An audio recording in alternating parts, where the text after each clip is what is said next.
कश्मीर की स्थिति इन दिनों बहुत बुरी है।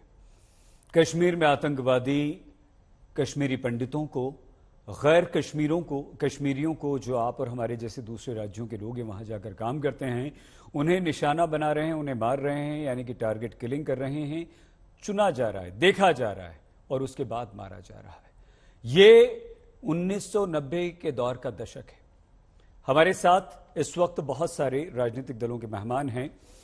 हमारे साथ अभय दुबे जी, एसपी वैद्य जी जो कि former DGP Jammu and Kashmir, Ashok Pandit ji, और हमारे साथ एक बेहद महत्वपूर्ण मेहमान रविंद्र रैना जी हैं। आप सभी को नमस्कार, आप सभी का स्वागत। लेकिन इस चर्चा की शुरुआत करें उससे पहले कश्मीरी पंडितों का दर्द और उन लोगों का दर्द आप और हम में से शायद कोई नहीं समझ सकता जो अपना घर बार छोड़कर अपने ही देश में आज विस्थापित हैं, जो आज अपने ही देश में शरणार्थी बनकर रह रहे हैं। सोचिए उन लोगों का दर्द जिनका घर बार, जमीन, जायदाद, धन दौलत सब लुट गई और वो अपने ही देश में, अपने ही घर जा नहीं पाते। रैना साहब, बहुत सारी बातें हैं, भावुक हो जाते हैं बात करके, लेकिन एक उम्मीद बंधी थी रविंद्र रैना जी बहुत बड़ी 370 के खात्मे के बाद कि अब सब कुछ सामान्य हो जाएगा, हमारा हर कश्मीरी पंडित भाई, उसका हर परिवार वापस अपने घर जा पाएगा, बस पाएगा। एक पीढ़ी 30 साल हो गए हैं रविंद्र रैना जी, एक पीढ़ी बूढ़ी हो गई है, एक पीढ़ी चले गई है। वो जो जवान वहां से आए थे वो अब अधेड़ हो गए हैं, 60 साल के हो गए, 55-60 के हो गए। क्या बदला है? ईमानदारी से दिल पर हाथ रखकर बताइए। सईद अंसारी जी, आपने ठीक कहा। जम्मू कश्मीर के लोगों ने मुश्किल से मुश्किल तरीन हालात देखे।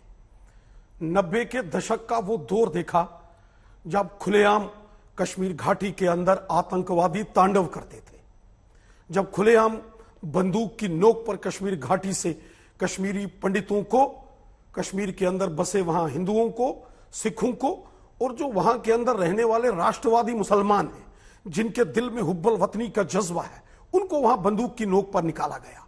वो दौर हमने देखा, हम उस दौर के प्रत्यक्ष गवाह हैं। लेकिन धीरे धीरे धीरे ये परिस्थितियां उस आतंकवाद के प्रकोप से, आतंकवाद का सफाया करके हुई और धीरे धीरे करके जब श्रीमान नरेंद्र मोदी साहब की सरकार आई और बड़े पैमाने पर कश्मीर घाटी में विकास कार्यों में तेजी आई, धारा 370 जिसका आपने जिक्र किया, यह एक नफरत की दीवार थी। हमारे देश का कोई भी कानून जो हमारी पार्लियामेंट पास करती थी, हमारे संसद से पास किया गया कोई भी कानून जम्मू कश्मीर में तब तक लागू नहीं होता था जब तक वहां की असेंबली पास नहीं करती थी। एक देश में 2-2 झंडे, 2-2 कानून थे वहां। यह दुर्भाग्य था और देश हित में बहुत बड़ा निर्णय लिया गया। और धारा 370 के कारण न केवल जम्मू कश्मीर के अंदर रहने वाले जो हिंदू और सिख हैं उनको लाभ उसके समापन से हुआ, बल्कि धारा 370 के समापन से जम्मू कश्मीर के आम जनमानस को भी लाभ हुआ। आप देखिए, गुजर बकरवाल जो 100% मुसलमान हैं उनको अधिकार मिले हैं, जो पहाड़ी कबीले के लोग हैं उसमें 80% मुसलमान हैं, उनको हक मिले हैं, महिलाओं को हक मिले हैं, बच्चों को हक मिले हैं, शेड्यूल कास्ट को हक मिले हैं। रैना जी क्षमा, हम बिल्कुल नहीं चाहते थे, आपको सुनना चाहते थे, रोकना चाहते थे।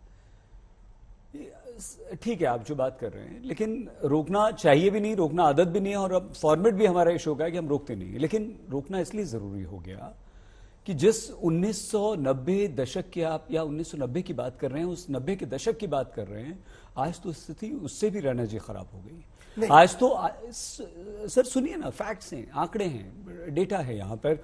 जो लोग वहां नौकरी करने गए हैं देश के दूसरे हिस्सों के, वो लोग भाग रहे हैं। प्रदर्शन आपकी सरकार के खिलाफ हो रहे हैं कि हमें ट्रांसफर कर दीजिए, हमें जम्मू भेज दीजिए, हमें कश्मीर में, हमें घाटी में नहीं रहना है। हम आपसे कुछ और पूछना चाह रहे हैं, हम ये जानना चाह रहे हैं कितने कश्मीरी पंडित ऐसे हैं जो अपने उन पुराने घरों को, जो 1990 में, जो जनवरी 1990 की रात छोड़कर आए थे, जो उसके बाद छोड़कर आए थे, जो वहां गए हैं, उनको घर वहां पर मिले हैं, उनको व्यापार वहां पर मिला है, उनको नौकरी वहां पर मिली है। कितने ऐसे हैं? और अगर नहीं मिला तो क्यों नहीं मिला? देखिए सईद अंसारी साहब, आप अच्छे से जानते हैं, कई वर्षों से आपने कश्मीर घाटी को बड़े नजदीक से देखा है। 1990 के दशक को आज की परिस्थितियों से आप कंपैरिजन नहीं करते हैं। एक जमाना था जब हुर्रियत कॉन्फ्रेंस के बंद कैलेंडर्स निकलते थे, एक जमाना था जब हड़तालों के कैलेंडर्स निकलते थे, पत्थरबाजी की घटनाएं होती थी, एक जमाना था जब सेना ऑपरेशन करती थी तो पत्थरबाज आके वहां पत्थरबाजी करते थे, आतंकवादियों को शेल्टर देते थे, आतंकवादी भागते थे। आज वो दौर खत्म हो गया है। जब बड़े पैमाने पर वहां विकास के कार्यों में तेजी लाई गई, जब मोदी साहब ने खुद एक साल में 6-6 बार जाके कश्मीर के अंदर बड़े बड़े प्रोजेक्टों को मंजूरी दी, तो दुश्मनों को खलबली हो गई। जब कश्मीर के अंदर वहां के रहने वाले हिंदू, मुसलमान, सिख, ईसाई सबके हाथ में तिरंगा झंडा आने लगा, तो पाकिस्तानियों को तकलीफ होना शुरू हो गई कि जिस कश्मीर के अंदर हम कभी कभी आतंकवाद का तांडव करते थे, वही लोग आज हिंदुस्तान जिंदाबाद और भारत माता की जय बोलते हैं। तो ये टारगेटेड किलिंग्स का उन्होंने एक षड्यंत्र वहां रचा है। ये दौर भी खत्म होगा। कश्मीरी पंडित देशभक्त लोग हैं, भारत माता के एम्बेसडर हैं, वो कभी घबराने वाले और डरने वाले नहीं हैं। उन्होंने मुश्किल से मुश्किल वक्त में भी तिरंगा थाम के रखा है, और वो दिन जरूर आएगा जब 1990 से विस्थापित किए कश्मीरी पंडित सम्मान वापस कश्मीर घाटी जाएंगे। जो आज जम्मू में और देश भर के अंदर रह रहे हैं, वो कश्मीर जाएंगे, लेकिन इज्जत के साथ। रैना जी, बिल्कुल जो आप बात कह रहे हैं, हम भी यही आशा करते हैं, और सिर्फ आशा नहीं, हर देशवासी ये दुआ करता है, प्रार्थना करता है आज कि हमारा हर कश्मीरी पंडित परिवार, हर कश्मीरी भाई जो वहां से निकल कर आया है, कश्मीरी पंडित, वो अपने घर वापस जाए। ये बहुत अच्छी बात है। लेकिन यही टीवी स्क्रीन पर कुछ प्रदर्शन की तस्वीरें चल रही हैं, वो भी आप देखिए। हम दोबारा आपके पास आते हैं रैना जी, क्योंकि एक एक रिएक्शन ले लें, क्योंकि आज देखिए आप जम्मू कश्मीर का सबसे बड़ा चेहरा है, आप ही नजर आते हैं हर जगह, आप ही आवाज उठाते हैं। हम चाहेंगे कि अगर आज आप हैं यहां पर स्टूडियो में बैठे हैं, तो आज आप वहां की सच्चाई बताएं।